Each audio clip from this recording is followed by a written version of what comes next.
आइए जानते हैं यूनिट सेल क्या होते हैं।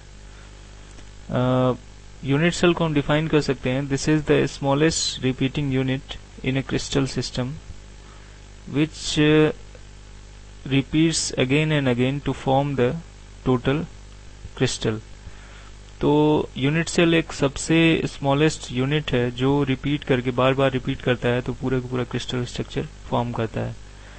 यहाँ हम एक सिंपल एग्जांपल ले सकते हैं कि ये जो यूनिट सेल है, जैसे आपने देखा होगा ब्रिक्स ईंट जो होती हैं, उस ईंट को जब कहीं घर बन रहा होता है तो एक ढेर बना के रख दिया जाता है। तो ये जो ढेर है, अगर ईंट पर ईंट ऐसे फिक्स करके रखते चले जाएं, वहां पर हमें एक जो ढेर दिखेगा वो लगेगा जैसे एक बड़ा सा ईंट रखा हुआ है।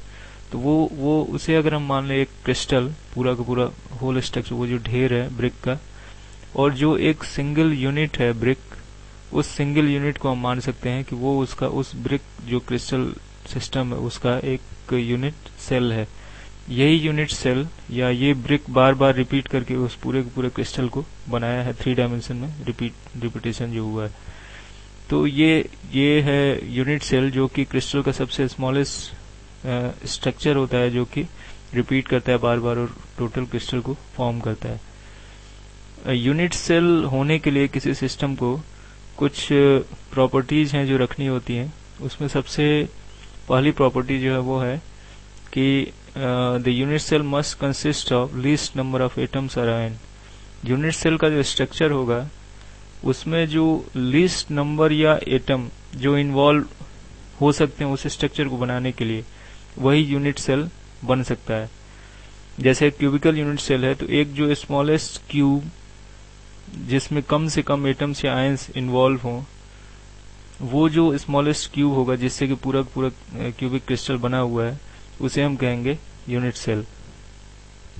इसके अलावा दूसरा जो इम्पोर्टेंट पॉइंट है वो है कि it has the same geometry as the crystal itself. इसकी ज्योमेट्री ऐसी ही होनी चाहिए जैसा कि क्रिस्टल की ज्योमेट्री होती है। अगर क्यूबिकल क्रिस्टल होगा तो उसका जो यूनिट सेल होगा वो भी क्यूबिकल होगा, या जिस भी स्ट्रक्चर का होगा क्रिस्टल, सेम उसी स्ट्रक्चर का होगा उसका यूनिट सेल।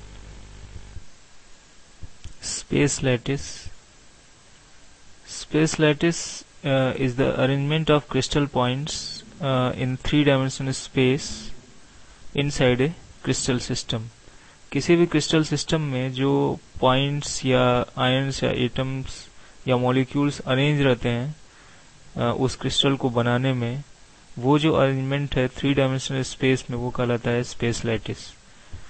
तो ये जो स्पेस लैटिस है, इसको समझने के लिए हमें क्रिस्टल कैसे फॉर्म करता है वो जानना जरूरी है। क्रिस्टल फॉर्मेशन में हम ये ले सकते हैं, जैसे कोई एक एटम है, इस एक एटम के अगल बगल अगर एक साइड में बहुत सारे एटम्स अगर अरेंज होने लगे लीनियरली, तो वो जो अरेंजमेंट होगा वो कहलाता है 1-डायमेंशनल अरेंजमेंट।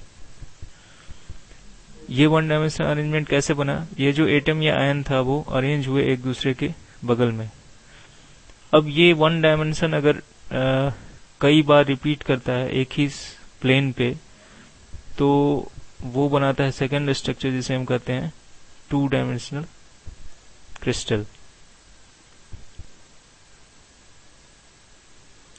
इस 2-डायमेंशनल क्रिस्टल में ये हम कह सकते हैं कि लंबाई भी होती है और चौड़ाई भी होती है। अब ये 2-डायमेंशनली जो अरेंजमेंट है, ये अगर रिपीट करे एक इस स्क्रीन के आगे और स्क्रीन के पीछे एक कंटिन्यूअस वे में, तो जो स्ट्रक्चर होगा वो एक 3-डायमेंशनल स्ट्रक्चर होगा, जैसा कि यहाँ दिखाया गया है।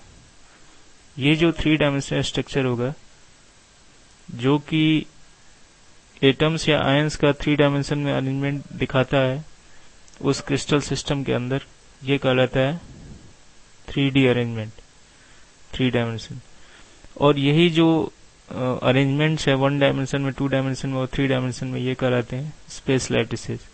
तो 3 तरह के स्पेस लैटिसेस हम बता सकते हैं कि एक 1 डायमेंशनल स्पेस लैटिस है जो कि लीनियर अरेंजमेंट से बना, और मॉलिक्यूल के प्लेनर अरेंजमेंट से जो एटम्स या आयंस के प्लेनर अरेंजमेंट से जो स्ट्रक्चर बनता है वो 2 डायमेंशनल स्पेस लैटिस है।